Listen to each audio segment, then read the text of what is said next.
You do remember these images, don't you? These photos were the terrifying evidence of the video you are now watching on screen. It was while reading the comments on that footage that I realized that many of you had missed it because you thought it was simply a story without evidence, without imagining the almost 10 unique photos that Carlos had attached. Images that showed specters, ghosts, or perhaps even demons with whom he had to live with as a child. If you haven't seen this video, I recommend you watch it, since a little more than 2 weeks ago I uploaded a special video to my channel, a different one that generated quite a few reactions from you. It was the story of Carlos Jara, a man who wrote us a long email that linked a couple of Google Drive folders. He was telling me how he inherited the house from Carmen, his grandmother, who passed away a few years ago. It was while remodeling that he found this briefcase. Inside, it contained all those photos that I showed you and many more.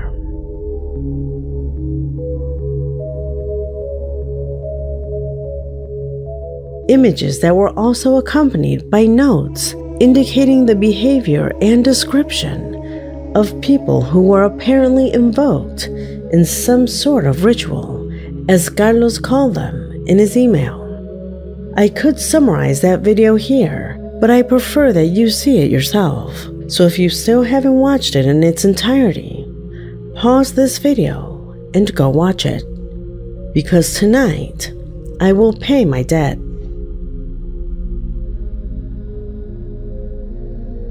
Tonight I will inform you of the complete description of 3 of the 84 successful sessions that Carmen carried out, because as many suspected, she apparently kept a very detailed log with everything, what occurred, what they did, even what was said in those sessions.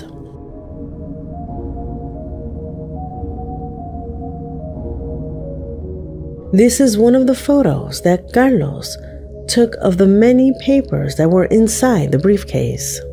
What is shown here is the complete description that occurred in session number 56. That is why I have blurred it out to only show you it when we get to that session, since what is revealed to us on this page is spectacular.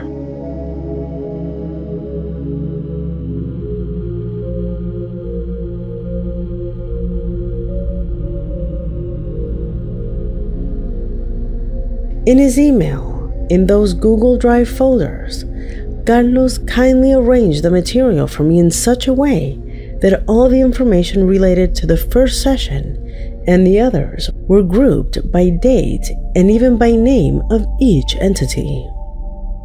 I was going through them, giving small glances to these sheets, when I noticed a detail. Apparently, Carmen and her friends who participated in these sessions were learning about this as they went along, since the first documents that describe these things are not as detailed and as specified as the others. They seem more like a journal entry than anything else, but when you look at the others, you can see how they are taking on a complex, almost scientific structure. For example, from session number 7 onwards, all the logs have the following structure.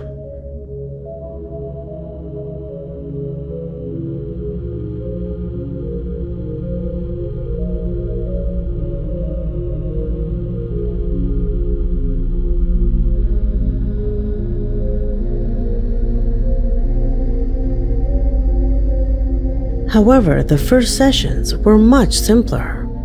The documents had only 3 things. Number 1, date, place, and time. Number 2, trigger object. Number 3, process and result. This document that you now see on the screen is, according to what Carlos managed to collect, the oldest document without considering newspapers and letters that were found in the briefcase. We will begin this video by analyzing this which begins by showing us the following information. Date, place, and time, August 22nd, 1966, House of Maria de la Torre, around 7 p.m. Trigger object, toy cup, and it ends by detailing the process and result. This is apparently the first registry of these sessions. Carlos believes that they had already done other sessions before. Later, you will know why. The writing is not very easy to understand, but Carlos even went through the trouble to transcribe it with his mother, who was the person who best knew Carmen's writing. First, and as can be seen at the top of the sheet, the date and a place appear. Apparently, the first sessions were not held at Carmen's house, but at one of her friends.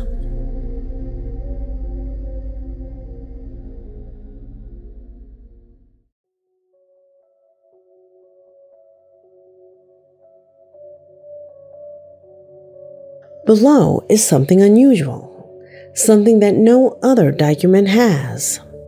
An entry more similar to a life diary than to a log. Fourth session. This has been the most intense and thrilling session we've had so far.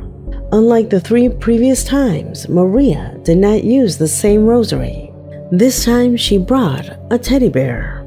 She placed it in the center and we began to do the ritual. We replicated the same as in the past sessions. All the curtains closed, the lights off. Only the candles were to be the only source of light. We closed our eyes while Maria told the story of this stuffed animal. According to her, the owner was a girl who had fallen into a well and unfortunately died. Parents hired Maria so that their daughter's spirit would rest in peace, supposedly after paranormal phenomena.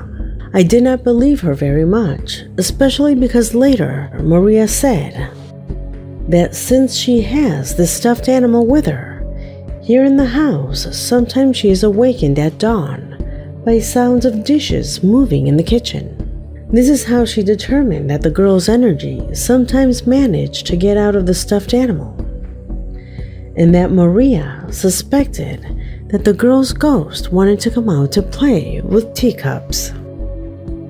Then Maria got up, took the stuffed animal, and took it away. We still couldn't open our eyes, so she described to us out loud everything she was doing.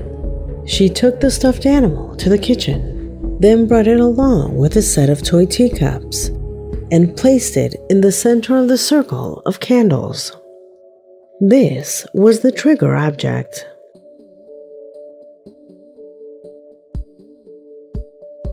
Trigger object, toy teacup. Result and observations. Maria put the bear sitting on one of the plastic chairs and asked us to tune in the same feeling that the girl felt for it, to try to reach that same feeling. All this without us opening our eyes. Susana, Edulia, and I sat there holding hands and with our eyes closed for at least 40 minutes. Maria repeated over and over again in a childish voice, phrases as if she were speaking to a real girl. She invited her to play tea time with her. It wasn't until she stepped inside the circle of candles and pretended that the stuffed animal was drinking tea that the noises began to be heard. I was still suspicious of the farce because everyone but Maria had to keep our eyes closed. Sure, it's very easy to fool people like that if they can't see the paranormal occurring. But up to here, I still can't explain how she did the voices. And this time, it was repeated. The very low voice of a small girl could be heard talking to Maria. The voice was there. I'm sure it was there. Edulia squeezed my hand very hard. The most interesting thing is that she told her I brought some friends. Is it okay if they can come play with us? It was like she was talking to her daughter. She had to have repeated that phrase about 20 times until a sort of yes was heard. Only then did Maria give us permission to open our eyes. What I saw was astonishing.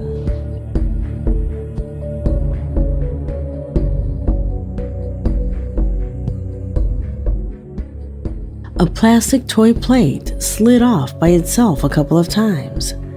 There was no way this could have been done by Maria. We couldn't talk or move because of the risk that the girl will get scared off, but among us, we gave each other looks. Here ends the writing of this first experience. Carlos emphasizes this first document since he suspects that no one else was aware of the first logs other than Carmen, since if you look closely, they have too many personal appreciations. He believes that this session was so incredible for her that she decided to write down everything that happened so that Carmen could remember it better over time, thinking perhaps that it would be a once-in-a-million experience.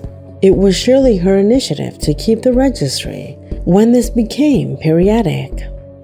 In addition, he believes that there were pages before these, perhaps with the detail of that session where the rosary spectrum was invoked.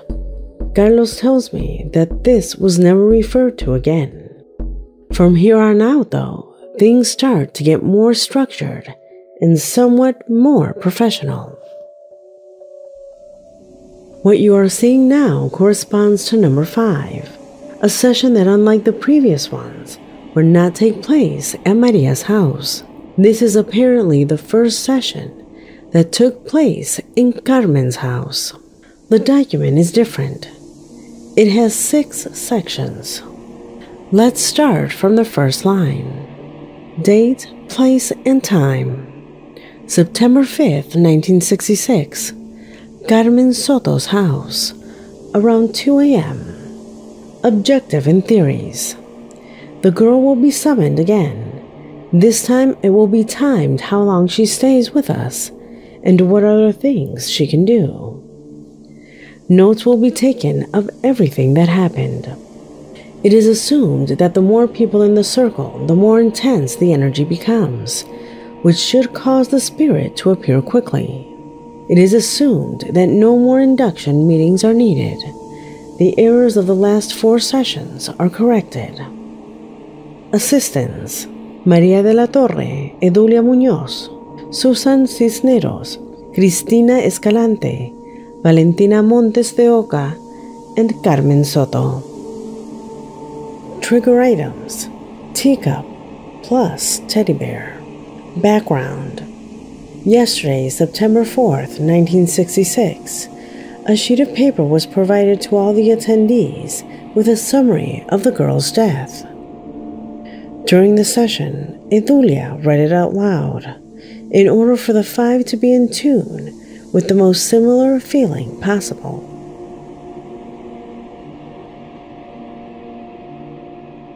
Process and result. The candles were arranged 3 centimeters apart from each other in the shape of a circle.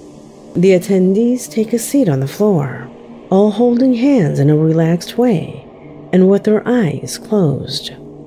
Maria begins to make the same contact as in the last sessions. The triggering object begins to move 3 minutes after Maria makes the first contact attempt. Cristina lets out a scream. She says that something has pulled her hair. The session is interrupted and the process begins all over again. Maria insists that no matter the contact, we must always stay focused so that the girl can fully manifest herself. At around 4 in the morning, contact was made again. This time the girl wants to play, but not with teacups. My daughter's toy became the triggering object. Childlike footsteps are heard running across the floor. The toy is a wooden horse with wheels and a string.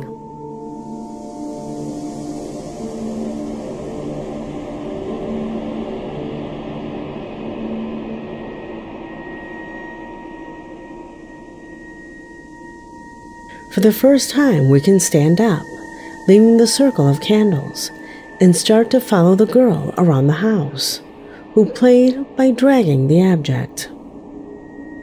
Maria says that the girl feels a connection with the toys or with the house, since no manifestation had left the circle of candles before.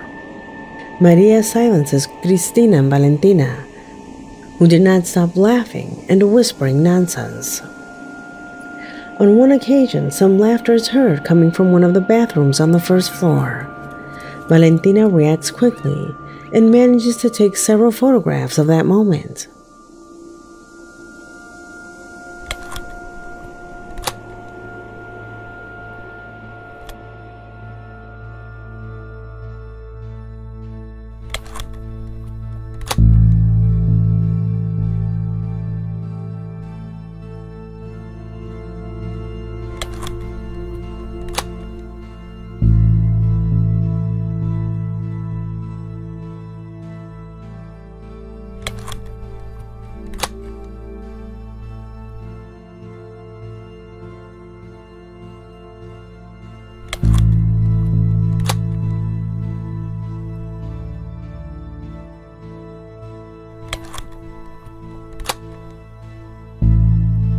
Maria tries to talk to the girl and asks her to handle certain things that she gives her, but she doesn't seem to pay attention. Other people's shadow begin to be seen. Edulia takes more pictures every time a shadow is seen or a noise manifests itself. At 6:45 in the morning, the last manifestation is recorded, which is noted in the event log.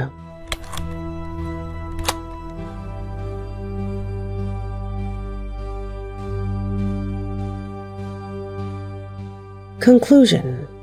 Demonstration lasts approximately 2 hours and 45 minutes. The manifestation can jump from one trigger object to another.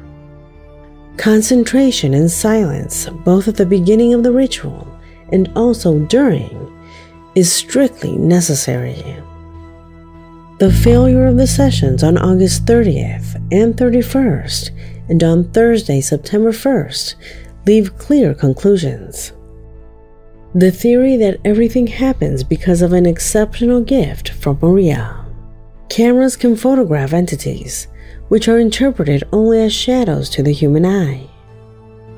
Theory. Perhaps their presence manifests itself intermittently and for such short periods of time that the human eye cannot capture them. Edulia presents the theory that perhaps the specters adhere to objects quickly. Maria disagrees. In the next session, an attempt will be made to call the girl using Marivel's toy horse. Only successful sessions will be recorded.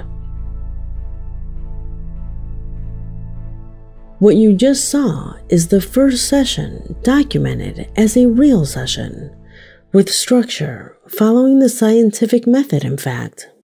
At least to me, and while I was reading these pages, the image of the Warrens did not leave my mind. They remind me a lot of this case, since they also indicated that the paranormal tends to take refuge in objects. If the story isn't fake, maybe it's the way you can communicate with them. Maybe that's how these things stay here, because they create a bond with something, and maybe at some point, that energy manifests. Carlos clarifies that he does not know why the session was held at his grandmother's house. You may think this is the first time, but it might not be. In session number 6, the group of friends puts the theory of the wooden horse to the test. However, the result of that session would start a series of events that would change both what Maria knew, as well as what the rest of the friends believed.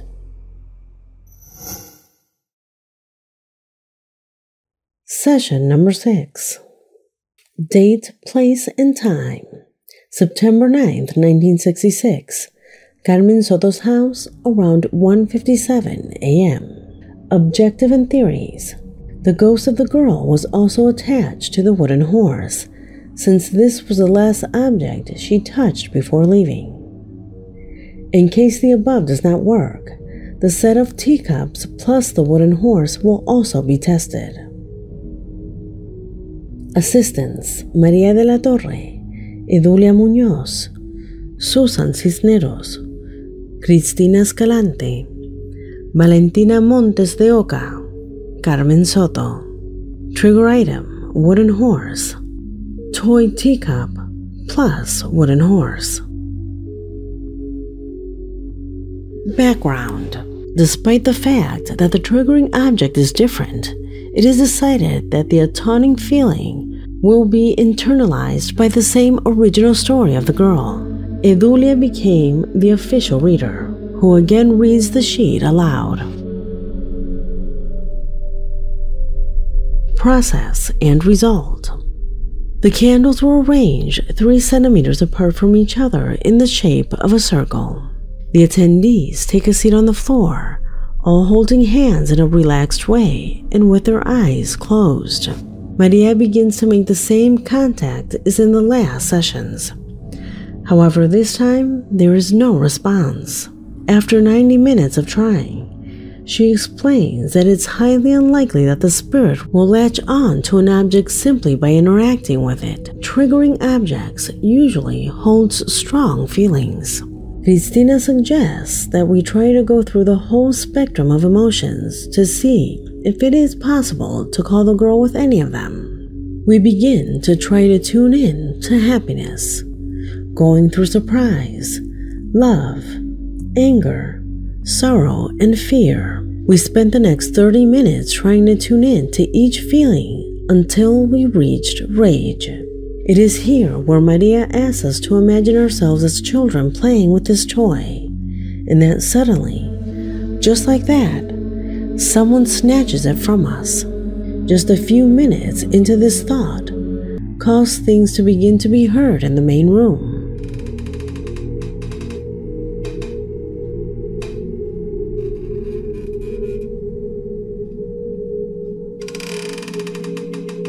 We thought it was the girl, so Maria asks us to keep thinking about that angry situation while she approaches the noise with the camera to get some photographs.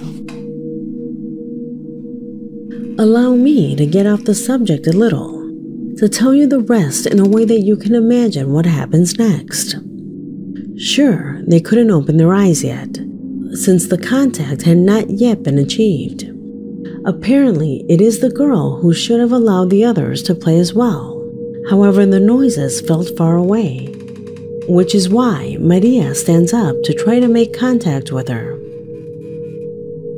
She remembers that in past sessions, the phenomena occurred within the circle, and it was easy for her to keep the ghost of the girl there. But in this session, things happened differently. First, endearment was no longer the feeling towards the toy. The feeling that triggered the presence was anger, perhaps rage. As concluded in the document during this session, they could not capture anything more than one sound or another. They took several photos in which nothing was visible. But from all of them, they also managed to capture one that would reveal something quite unusual.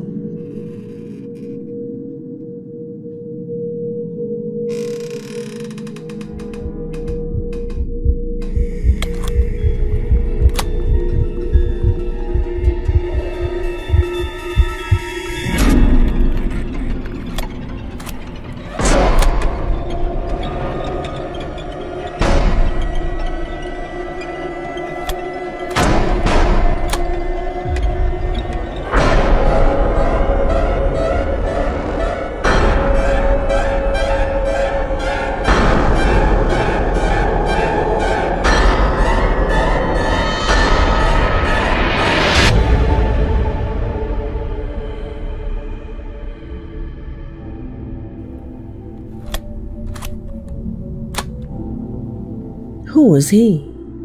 None of the attendees of Session 6 recognized this man, and they only managed to take 2 accidental photos of him. Carmen, Maria, and the others conclude in this document that it is possible that the spirit of this man had been imprisoned in this toy, and that feeling of rage made him come out, because somehow he died retaining that feeling towards the toy. Unfortunately, neither in this page nor in the following ones is it made clear if they ever found out who he was. What can be assumed is that from now on, they learned that there can be spirits linked to any object.